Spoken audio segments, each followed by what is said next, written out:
Hello everyone, I am Prisha Gupta and I am studying in 6th standard.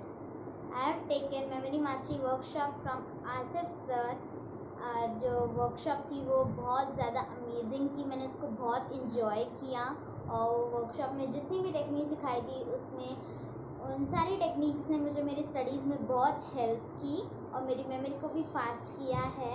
और जब मैं meditation कर रही थी तो मुझे ऐसा लगा कि मैं पास्ट में हूँ और बहुत ज़्यादा इन्जॉय कर रही हूँ और सब सही हो रहा है, सब खुश हैं और सब जगह खुशी फैली हुई है, कोई भी दुखी नहीं है।